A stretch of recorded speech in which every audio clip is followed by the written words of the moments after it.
કુડી છે કાયા ને કુડી છે માયા, જૂઠડો આ જગ જાણો, સાચો નામ એક સાહેબ કો એમ ભણે લુહાણો ભાણો.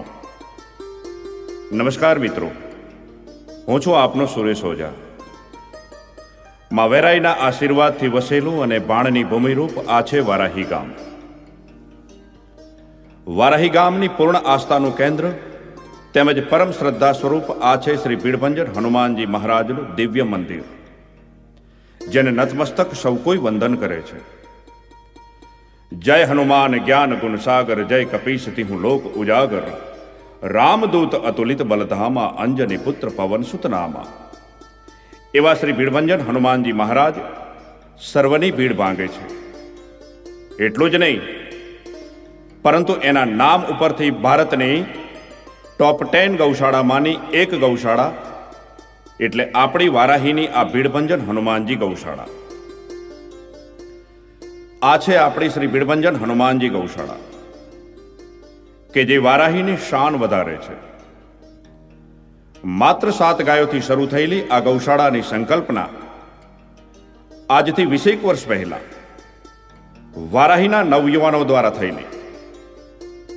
સારો સંકલ્પ મનમાં ઉદ્ભવે એમાં પણ ઐશ્વર્ય સંકેત છુપાયેલો હોય છે. દયાળુ પરમાત્મા હંમેશા આપણને કહેતો હોય છે કે સારો સંકલ્પ ન કરે તો તારી ખોટ, અને તારા કરેલા સારા સંકલ્પને જો પૂર્ણ ન કરું તો મારી ખોટ. ક્યાંકથી વિખૂટી પડી ગયેલી અપંગ, રોગિષ્ઠ એવી 7 ગાયો વારાહીના નવયુવાનોની નજરે પડી, જેને લાવીને આ યુવાનોએ શ્રી ભીડભંજન હનુમાનજી મંદિરના મેદાનમાં બાંધી યથાશક્તિ સેવા કરી, અને યુવાનોની આ સેવાએ નવીન ગૌશાળાના સંકલ્પનો શિલાન્યાસ કર્યો. 20 વર્ષ પહેલા 7 ગાયોની સેવાથી ઉદ્ભવેલા સંકલ્પ થકી સાકાર થયેલી આ છે શ્રી ભીડભંજન હનુમાનજી ગૌશાળા, જે આજે વટવૃક્ષ બની ચૂકી છે.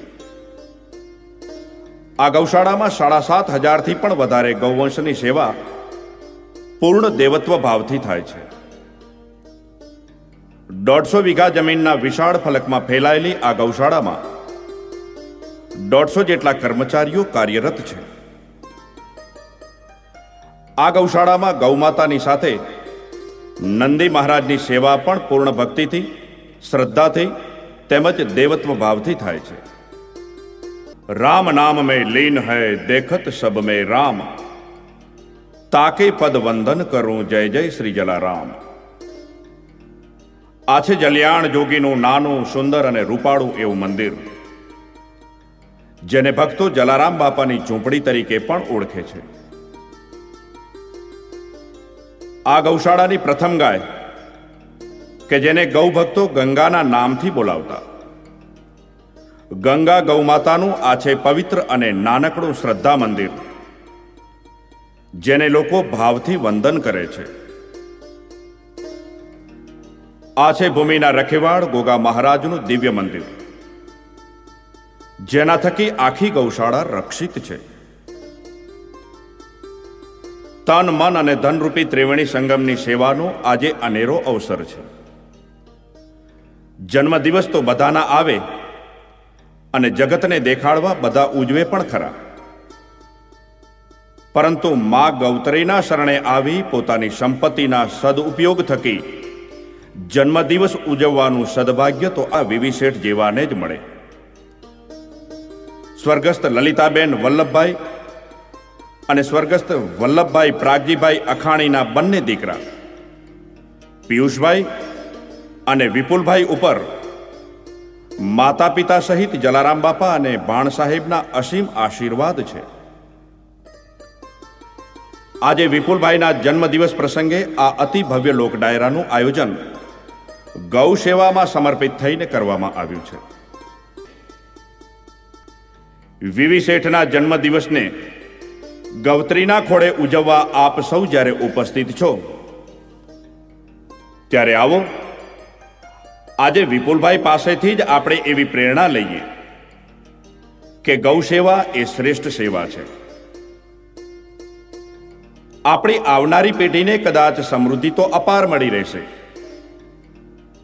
પરંતુ વાતાવરણની શુદ્ધિ અને મનની શાંતિ માટે ધરતી ઉપરનું ગૌધન સુરક્ષિત રહેવું ખૂબ જરૂરી છે. गौवंश बचेगा तो मां भौम बचेगी, वरना तय है कि एक न एक दिन तबाही मचेगी. આપણાથી શક્ય એટલા પ્રયત્નો થકી ગૌસેવા, ગૌભક્તિ અને ગૌરક્ષાને પ્રાધાન્ય આપી વારાહીની આપણી આ ગૌશાળાને ન માત્ર ભારતની પરંતુ વિશ્વની સૌથી મોટી ગૌશાળા બનાવવા આજે આપણે સૌ સહિયારો એક સંકલ્પ લઈએ કે મારી ગૌશાળા મારું ગૌરવ. વીવી શેઠને આપણે સૌ એમના જન્મદિવસની ખૂબ ખૂબ શુભેચ્છા પાઠવીએ અને સાથે સાથે એક દ્રઢ સંકલ્પ પણ લઈએ કે હું ગૌસેવા થકી સનાતન ધર્મનું સંપૂર્ણ પાલન કરીશ, તેમજ હું મારા તન, મન અને ધન થકી ગૌ સેવામાં સમર્પિત બનીશ. જય ગૌ માતા, જય ગોપાલ.